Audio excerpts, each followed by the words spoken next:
Hi friends, ഇന്ന് നമുക്ക് ടേസ്റ്റിയായ നാടൻ ചിക്കൻ കറി എങ്ങനെ ഉണ്ടാക്കുന്നത് എന്ന് നോക്കാം. അതിനായി ഒരു പാൻ അടുപ്പത്ത് വെച്ച് അതിലേക്ക് 2-3 ടേബിൾ സ്പൂൺ വെളിച്ചെണ്ണ ഒഴിക്കുക.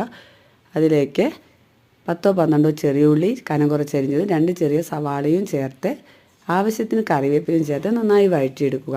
അതിലേക്ക് ഇഞ്ചി, വെളുത്തുള്ളി, പച്ചമുളക് ചേർത്ത്, അതായത് ഇഞ്ചി, വെളുത്തുള്ളി, പച്ചമുളക് ചതച്ച് ചേർത്ത് വഴറ്റിയെടുക്കണം. ചതയ്ക്കുമ്പോൾ നല്ല ടേസ്റ്റ് ആയിരിക്കും നേരിട്ട് ചേർക്കുന്നതിനേക്കാൾ. ഇഞ്ചി ഒരു വലിയ കഷ്ണം ചേർക്കണം. വെളുത്തുള്ളി 10-15 എണ്ണം ചേർക്കാം. പച്ചമുളക് 3-4, അത് എരിവിനനുസരിച്ച് മാറ്റം വരുത്താം. നന്നായി ചതച്ച് ചേർത്തതിന് ശേഷം പച്ചമണം മാറുന്നവരെ വഴറ്റുക. അതിനുശേഷം 3 ചെറിയ തക്കാളി, വലിയ തക്കാളിയാണെങ്കിൽ 2 എണ്ണം ചേർത്താൽ മതി. തക്കാളിയും കൂടി ചേർത്ത് ആവശ്യത്തിന് ഉപ്പും കൂടി ചേർത്ത് നന്നായി വഴറ്റിയെടുക്കണം. നന്നായി വഴന്നതിന് ശേഷം അതിലേക്ക് മസാലപ്പൊടികൾ ചേർക്കാം. 1 ടീസ്പൂൺ മഞ്ഞൾപ്പൊടി, 1 ടേബിൾ സ്പൂൺ പറഞ്ഞാൽ 3 ടീസ്പൂണാണ്. 1 ടേബിൾ സ്പൂൺ മുളക് പൊടി എരിവിനനുസരിച്ച് കൂട്ടുകയും കുറയ്ക്കുകയും നിങ്ങൾക്ക് ചെയ്യാം. കാശ്മീരി ചില്ലി പൗഡറും വേണമെങ്കിൽ ആഡ് ചെയ്യാം. മല്ലിപ്പൊടി 2 ടേബിൾ സ്പൂൺ ചേർക്കാം.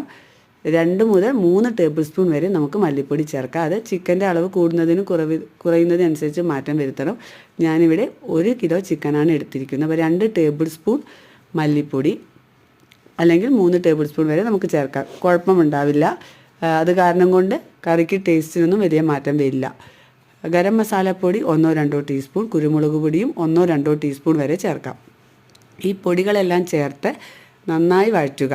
ഗരം മസാലപ്പൊടി കൂടി നിൽക്കരുത്, കാരണം അതിന് മസാല കുത്ത് വരും കൂടുതൽ കൂടി നിന്നാൽ. നന്നായി വഴറ്റിയതിന് ശേഷം അതിലേക്ക്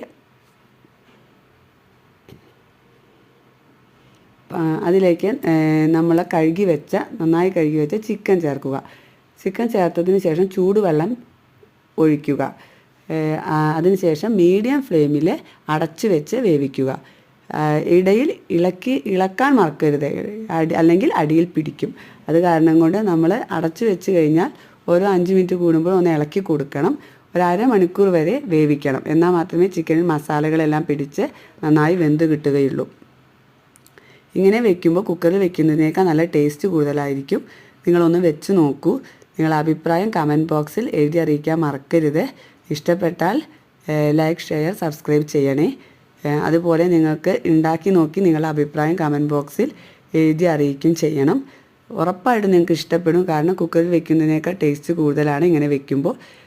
ഒരു അരമണിക്കൂറെങ്കിലും വേവിക്കാൻ മറക്കരുത്. അടിയിൽ പിടിക്കാതിരിക്കുക, ഇടയ്ക്ക് ഇളക്കി കൊടുക്കണം കേട്ടോ.